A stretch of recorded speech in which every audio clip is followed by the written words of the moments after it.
election cycle, we hear about caucuses and primaries. The Iowa caucus, the New Hampshire primary.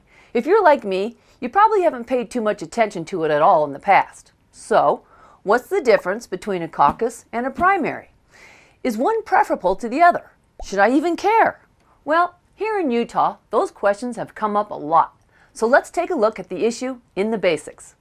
Both caucuses and primaries are systems that allow party members, Democrat, Republican, Libertarian, whatever, to choose candidates for their respective parties.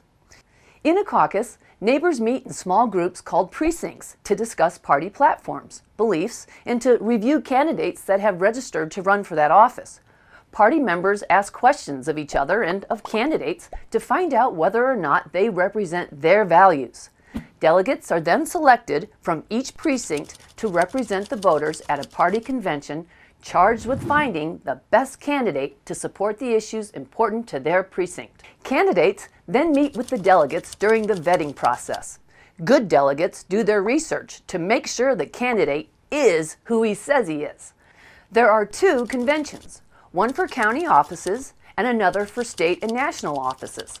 At the convention, the party continues to poll all the delegates until they have narrowed down the field to just two candidates for the primary election. This can be a long process on the part of both the candidate and the delegates, which is the major drawback of the caucus system. Thus, fewer people tend to participate at the local caucus. Last month, one precinct in Holiday only had 2 voters show up to fill 3 delegate positions. A primary system is quite different. Candidates register to run for the office, then fill out petitions requiring signatures from registered voters of their party. The number required depends upon the office you are running for. A Kane County office seeker, for example, only needs 81 signatures to be on the ballot, while on the Wasatch Front, they might need 1,000. Candidates can go door to door themselves, or hire a company to do it for them. Collect enough signatures, go directly to the primary ballot. The signature to primary route usually costs quite a bit more money to accomplish, pricing some out of the race. Primary elections usually don't have great voter turnout. Both of these systems have pros and cons. Caucus systems seem to vet candidates better, but primaries allow more people to vote in the selection process. Caucuses define issues from the neighborhood up, while primaries tend to define issues from the candidate down. So which one do we have here in Utah? Oddly, we have both.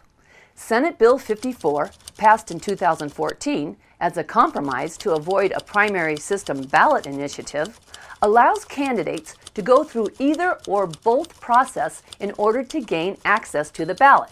Unless, of course, a candidate at convention gets more than 70% of the delegate votes, eliminating the primary altogether.